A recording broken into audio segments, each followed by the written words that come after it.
unfortunately, I wasn't able to make the trip. So this is long overdue for me to come back. Well, we're very glad to have you here. Welcome. And we can't wait to see you more and more often in our country. Thank you for being here. Jonathan, the world is eagerly waiting for Fallout. You already know that. That is not news to you. This series is based off of one of the most popular video game franchises of all time. Take us into the world of Fallout and how this series ties into the beloved game. It started for me as a fan of the game. And I remember the first time I played these games, I never experienced anything quite like it. It's really about the tone. These games and our show are big, dramatic, larger than life, violent, but they're also satirical, funny, deeply weird.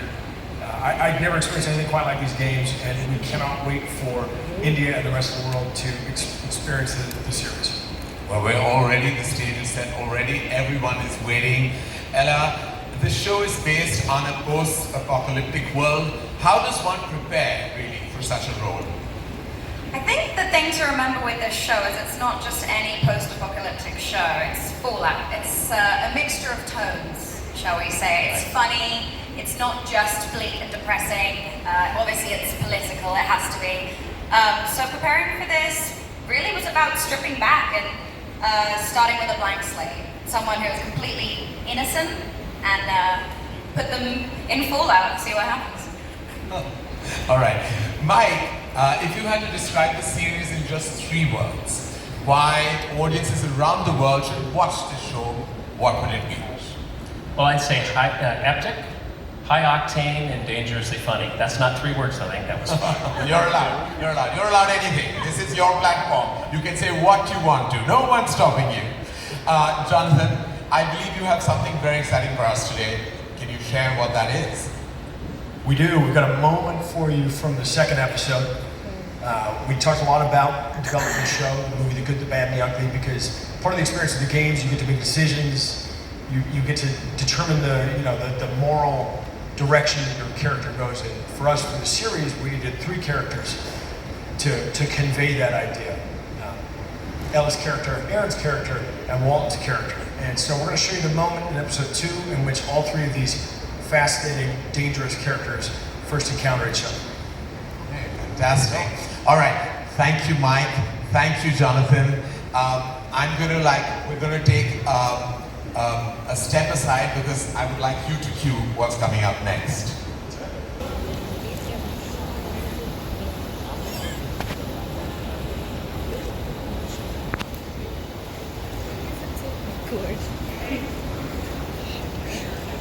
Let's begin. This is a special one, ladies and gentlemen. 2 sexy spies, 1 dangerous mission. Do I even need to say more? No. Hold on a second, Karan. Before we... A great introduction. I think if that's the kind of introduction I'm going to get next time I come, I'm definitely going to have you give it for me. Well, you will. Only if they have me as the I most was blushing in the back there. But thanks for doing this for us today. Appreciate your being here. I know you're really busy. You've got a lot on your plate. In fact, I've been driving around Mumbai the last couple of days seeing the billboard to our new film coming out, so I'm excited to learn more about that while I'm here too. But I'm excited to be here. I've been to Mumbai half a dozen times, I think, over my career, and what I'm always impressed by is just the energy in India, and it's just buzzing here in Mumbai when you're around town. I started at Amazon about 4 years ago, right before the pandemic. And so what I'm most excited about is being able to spend time with the team in person. You know, I got to introduce myself to everybody via Zoom, like we were all doing for those years, and it's just taken me a little bit of time to get to Mumbai. So I'm excited to be here with our talented team and spending time with them. They've done a great job building an incredible service for our customers here in India. I'm also excited to be here because we have a really remarkable technology team here in India. We're going down to Bangalore later this week to spend some time with them. So I'm excited to do that. And of course, I'm looking forward to catching up with our storytellers and talent that make so many fantastic shows and films for us here in India, and thank them for the partnership. And on top of all of that, I'm really here for the food. I'm going to definitely return home with a few extra pounds. So My wife will not be happy with that, but I can't get enough. I can't get enough of it.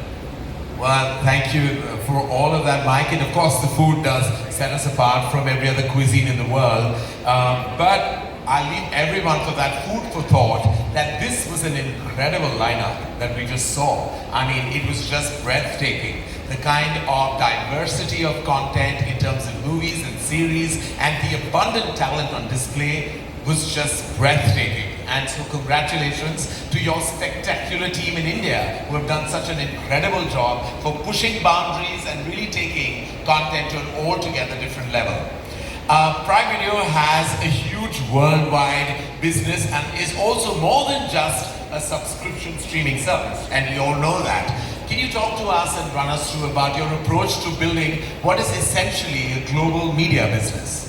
Yeah, that's right. You know, we definitely have a unique business model here at Amazon. But for our entertainment business, it really does start with Prime.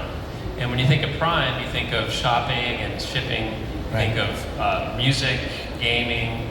We have a reading service, a variety of benefits with that Prime membership. But of course, Prime Video as well. You know, customers can find their favorite movies and series all under one roof with Prime Video, and whether you're getting entertainment from Amazon MGM Studios, our local partnerships, or things we've licensed around the world, we really start with Prime as our base. But I don't know about you, I've noticed over the last few years, as content has been moving to streaming, it's complicated. People aren't always sure exactly where to go to get that movie, get that TV series, or even get that sport, depending upon where you are in the world. And so one of the things we've spent a lot of time thinking about is how can we put all of that together in one place for customers. Now, it's not easy. You know, we haven't succeeded everywhere in the world yet in putting all of your streaming content in one application, but we're making a lot of progress. And what I mean by that is that we've approached streamers all over the world to join Prime Video. You can subscribe to them inside of our application. We've also built the world's largest TVOD store, so more people rent and buy movies on Prime Video than any other store in the world. And then if you're not a subscriber, or if you don't want to subscribe to something, we also offer an array of AVOD content where you can without a subscription, watch TV and films. We do that under the brand called Freevee around the world, and here in India, we have Mini TV, which is available on Prime Video and on our retail site. And speaking of Mini TV, that business is doing really well, where we've grown 4 times overall watch time since 2023. Wow, Mike. If this is what you've done in the last 4 years, I can't wait to see what happens in the next 4 or 5 years. I mean, you're going to break the ceiling, literally, of content creation as well as what's happening at Prime Video. It's just, this is fantastic. And congratulations. This is a Huge team. massive and Herculean achievement, and you can take a lot of credit for that. No, it's a huge